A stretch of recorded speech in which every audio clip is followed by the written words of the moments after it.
ओम नमस्ते मित्रों। एक होता भागना, एक होता इनकी तरह दुम दबाकर भागना।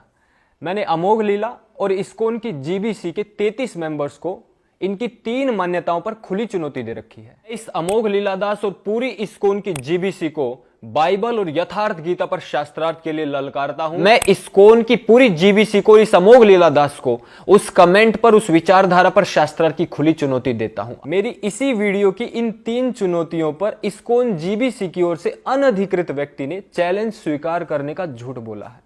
ना तो इन्होंने मेरे चैलेंज में दिए हुए तीनों विषयों की कोई चर्चा की, ना इन्होंने जीबीसी की कोई चर्चा की, और अमोघ लीलादास को पाताल योग यानी अंडरग्राउंड कर दिया, ये कहकर कि प्रतिदिन 50 लोग प्रश्न उठाते हैं अमोघ लीला पर, तो सबको रिप्लाई थोड़ी करेंगे।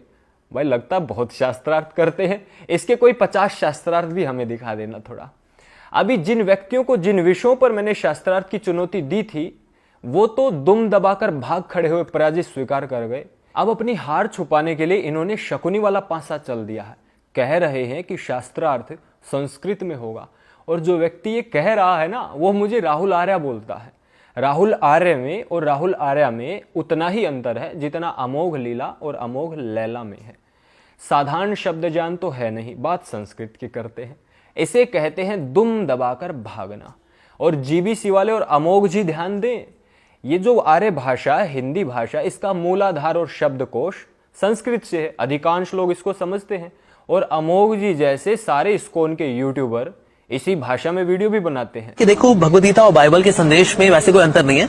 जहां बाइबल चलती है उसी रास्ते पे गीता भी चलती है। जहां बाइबल खत्म होती है ना, वहां से भगवद गीता शुरू होती है। So it's a sequel of the Bible. और चाहिए क्रिश्चियंस को कि वो क्रिश्चियनिटी को स्ट्रिक्टली फॉलो करें। तो यानी जीसस क्राइस्ट जो बता रहे हैं वो इसी लाइन में चल रहा है जो आगे जाकर भगवद गीता उसको कंटिन्यू करती है। So Bhagavad Gita is nothing but the continuation और सीक्वल ऑफ बाइबल। और मेरी चुनौती जीसस और बाइबल पर इस्कॉन की जो मान्यता है उस पर है।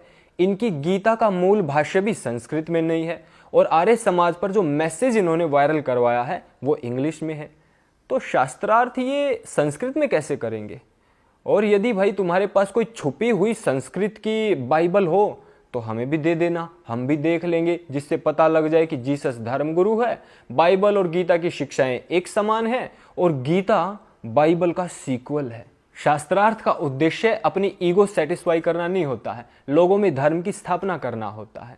इसीलिए शास्त्रार्थ आर्य भाषा यानी हिंदी में होगा, जो लोक प्रचलित भाषा है, ताकि इसका पवित्र उद्देश्य पूरा हो सके और सारे संसार को पता लग सके कौन क्या बोल रहा है, कौन सच्चा कौन झूठा, कौन कितने पानी में है। अब इनके पास बोलने के लिए कुछ नहीं है, इसीलिए ईसाई मिशनरियों की तरह हिपोक्रेसी का सहारा ले रहे हैं। दोगले लोग हैं ना, बिना पैंदी के लोटे हैं। इनकी अपनी कोई विचारधारा नहीं है, कोई स्टैंड रखते ही नहीं है। अब ये मोहम्मद जिन्ना वाली चाल चल रहे हैं। वो भी कहता था ना, मुझे ये चाहिए, मेरी ये डिमांड है, मेरी ये मांग है, मेरी ये शर्तें हैं, नहीं दोगे तो डायरेक्ट एक्शन डे कर दूंगा। ऐसे ही ये भी आ गए हैं कि ये शर्तें हैं, राहुल आर्य वहां जाएगा, उधर से सर्टिफिकेट लाना है, ये आर्य समाज का प्रतिनिधित्व करने वाला होना चाहिए, हम जाकर, हमारे भक्त जाकर वहां पर चेक भी करेंगे। भाई मैंने किसी वीडियो में कहीं नहीं कहा कि मैं पूरे आर्य समाज का प्रतिनिधित्व करता हूं। मैंने जो चैलेंज दिया है वो अपनी ओर से और मेरे साथियों की ओर से दिया है, इस्कॉन की जीबीसी को और अमोघ लीलादास को। फिर ऐसा झूठ बोलकर लोगों को क्यों भ्रमित कर रहे हो? इसके लिए तो तुमको क्षमा मांगनी चाहिए, लेकिन इतने झूठ बोल चुके हो, किस किस झूठ पर क्षमा मांगोगे? वैसे बाइबल वाले कहते हैं ना कि जब जीत ना पाओ तो धूल झोंक दो। बाइबल और जीसस की शिक्षाएं पूरा काम कर रही, अच्छे से अपनाया हुआ है इन्होंने। इसी को बोलता हूं मैं लिंग वृत्ति वाले लोग। अब अमोघ लीलादास और इसके चेले ने झूठ बोल बोलकर इस्कॉन को बुरी तरह फंसा दिया है।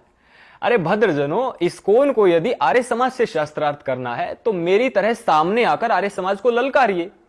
जो मैसेज तुम वायरल कर रहे हो आर्य समाज का, उस मैसेज पर शास्त्रार्थ करिए, पता लग जाएगा तुम्हारे पास कितने पंडित हैं।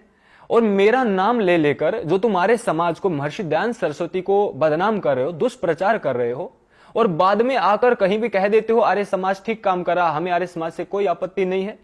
इतना दोगलापन कहां से लाते हो तुम? वैसे आर्य समाज की इस्लाम से तुलना करने वाला जो मैसेज तुमने वायरल करवाया है ना, आर्य समाज के सभी साधु संत, आचार्य और आचार्याएं और सारे विद्वान इस्कॉन से शास्त्रार्थ करने के लिए लालायित हैं। सैकड़ों क्लिप्स तो मेरे पास आ गई हैं, कुछ एक छोटी छोटी आप देख लीजिए, अभी बाकी बाद में दिखाऊंगा। आर्य समाजस्य तुलना इस्लाम धर्मस्य क्रियते एतदर्थं वयम् आर्य समाज गुरुकुलस्य स्नातिकाः तस्यां शास्त्रार्थम् आह्वयामः। नमो नमः। आर्य समाज जैसे संगठन के लिए इस्कॉन ने जो बहुत भद्दे शब्दों का प्रयोग आर्य नमाजी कह करके किया है और अनेकों प्रकार के आक्षेप लगाए हैं, ये आर्य समाज के साथ शास्त्रार्थ करें। मैं आर्य समाज का विद्वान गुरुकुल मलारना चौड़ का संचालक आचार्य सोमदेव आर्य इस्कॉन वालों से आर्य समाज की ओर से शास्त्रार्थ की चुनौती देता हूँ। मैं स्वामी धर्मदेव आर्य समाज पिल्लू खेड़ा मंडी जिला जींद हरियाणा इस्कॉन के मानने वाले जो भी विद्वान हैं, मैं उनके साथ स्वयं शास्त्रार्थ करने के लिए तैयार हूं। ऐसी संस्था आर्य समाज पर आरोप लगाने का प्रयास किया है कि जिसने स्वतंत्रता संग्राम में सबसे ज्यादा स्वतंत्रता सेनानी दी है। सभी को सादर नमस्ते जी। मैं आचार्य कर्मवीर महर्षि दयानंद आर्ष गुरुकुल ऋषि उद्यान अजमेर से। इनको शास्त्रार्थ के लिए आना चाहिए। आर्य समाज उनको आमंत्रित कर रहा है। इस्कॉन हिंदू धर्म का नहीं अपितु ईसाई मत का प्रचारक है। मैं आर्यावरेण्य कन्या गुरुकुल रुद्रपुर से इस्कॉन को चुनौती देती हूँ कि आइए करिए शास्त्रार्थ। और आर्य समाज के बहुत सारे विद्वान शास्त्रार्थ के लिए हमेशा लालायित रहते हैं। आशा करता हूं इस्कॉन अलग से आर्य समाज को शास्त्रार्थ की खुली चुनौती अवश्य देगा, जैसे मैंने जीबीसी इस्कॉन और अमोघ लीलादास को दी हुई है। लेकिन उससे पहले जिन 3 विषयों पर अमोघ लीलादास और जीबीसी को मैंने चैलेंज किया हुआ है, उसको स्वीकार करना चाहिए। और हां, अमोघ लीलादास और जीबीसी इस्कॉन से मेरी कोई पर्सनल रंजिश नहीं है, मेरा कोई वैर विरोध नहीं है, कोई दुश्मनी नहीं है। मैंने एक सामान्य वीडियो बनाई थी, लेकिन उस वीडियो के रिस्पॉन्स में इन फेक कृष्ण डिवोटीज ने माय आश्रय यूट्यूब चैनल और जगह जगह से मुझ पर पर्सनल अटैक किए, भद्दी और गंदी गालियां दी। आर्य समाज को आर्य नमाजी कहकर पुकारा गया और महर्षि दयानंद सरस्वती महाराज के विरुद्ध अश्लील और भद्दी टिप्पणियां इन लोगों ने की थी। तब मैंने इनको सामान्य एक चैलेंज दिया था कि सामने आ जाइए, और मैं आज भी चैलेंज देता हूं, कृपया करके सामने आकर अपनी बात को सिद्ध कर दीजिए मेरे तीनों विषयों को। यही पूरी इस्कॉन की जितने मेंबर्स हैं और अमोघ लीलादास, या तो आप क्षमा मांगिए या शास्त्रार्थ करिए, और दोनों में से कोई एक काम यदि आप नहीं कर सकते हो तो मुझे नहीं लगता ये कोई मानवीय गुण है। ये पशु वृत्ति हो सकती है, पशुता हो सकती है। ओम जय श्री राम, नमस्ते।